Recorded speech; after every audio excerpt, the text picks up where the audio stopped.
પશ્ચિમ બંગાળમાં ભાજપને મળતા પ્રભાવશાળી પરિણામો બાદ સમગ્ર દેશમાં આનંદની લાગણી જોવા મળી રહી છે। વડોદરાના ફતેગંજ વિસ્તારમાં ભાજપના કાર્યકરો દ્વારા અનોખી રીતે ઉજવણી કરવામાં આવી હતી। ભાજપની જીત સાથે સાથે ટીએમસીની હારની પણ ચર્ચાઓ તેજ બની છે।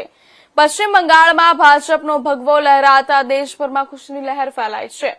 ભાજપ કાર્યકરોમાં ખાસ કરીને ઉત્સાહનો માહોલ જોવા મળી રહ્યો છે। વડોદરાના ફતેગંજ વિસ્તારમાં ભાજપ કાર્યકર ભગવાન ભરવાડ અને તેમના સમર્થકો દ્વારા અનોખી ઉજવણી કરવામાં આવી હતી।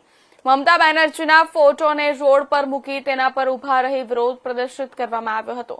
સાથે સાથે કેન્દ્રીય ગૃહમંત્રી અમિત શાહ અને ઉત્તર પ્રદેશના મુખ્યમંત્રી યોગી આદિત્યનાથના સમર્થનમાં પોસ્ટરો પણ પ્રદર્શિત કરવામાં આવ્યા હતા।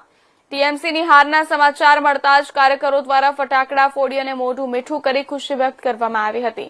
સમગ્ર વિસ્તારમાં ઉત્સવ જેવો માહોલ સર્જાયો હતો। ભગવાન ભરવાડ દ્વારા ભાજપના ચાણક્ય તરીકે ઓળખાતા અમિત શાહને અભિનંદન પાઠવતા તેમની વ્યૂહરચનાની જીતનું મુખ્ય કારણ ગણાવવામાં આવ્યું હતું। આજે પશ્ચિમ બંગાળમાં જે પ્રમાણે હિન્દુઓની પાર્ટી ભારતીય જનતા પાર્ટીનો જે પ્રચંડ વિજય થયો છે એનો શ્રેય જાય છે અમિત શાહજીને, યોગીજીને।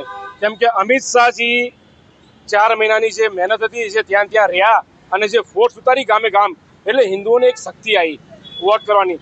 તો મોટી સંખ્યામાં હિન્દુઓ બહાર નીકળીને વોટિંગ કર્યું, એનું આ પરિણામ આવ્યું।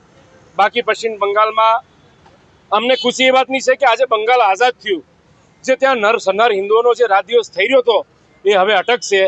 જો ટીએમસી આવ્યું હોત તો કેટલા હિન્દુઓનો નરસંહાર થાત અને કેટલી દીકરીઓનો રેપ થાત। આજે અમને એ ખુશી છે, અમિત શાહજી પર એ ગૌરવ લેવાની વાત છે કે આજે આ હરામજાદી મમતાની સરકારની વિદાય થઈ છે અને હવે સમય આવ્યો છે હિન્દુઓનો ત્યાં બંગાળમાં જે ખુલીને જે ટીએમસીના ગુંડાઓ હતા એમને ખુલીને જવાબ નહોતા આપી શકતા, હવે જવાબ આપશે હિન્દુઓ। હવે હિન્દુઓ બહાર નીકળ્યા છે અને જે પણ છોકરીઓનો રેપ થયો હતો બંગાળમાં એને આજે શ્રદ્ધાંજલિ કહેવાય। આ વિજય બહુ મોટો વિજય એમના માટે કહેવાય। એ જ શ્રદ્ધાંજલિ આજે અમિત શાહજીએ આપી છે। તો અમિત શાહને એટલું જ કહેવું છે અમિત શાહજીને કે કોઈ પણ સીએમ બેહાડો, હવે મમતાના ગુંડાઓને બહાર કાઢી લટકાઈને મારજો, ફાંસી આપજો। કેમ કે અત્યાર સુધી હરામજાદી મમતાએ કોઈ ચુકાદો નહોતો આપ્યો અને હિન્દુઓનો નરસંહાર કર્યો હતો। બસ આજે એ વાતની ખુશી માટે અમે બહાર નીકળ્યા હતા કે બંગાળમાં પ્રચંડ જીત હિન્દુઓની થઈ છે અને હિન્દુઓનો જે નરસંહાર થવાનો હતો એ સંપૂર્ણપણે અટકી ગયો છે।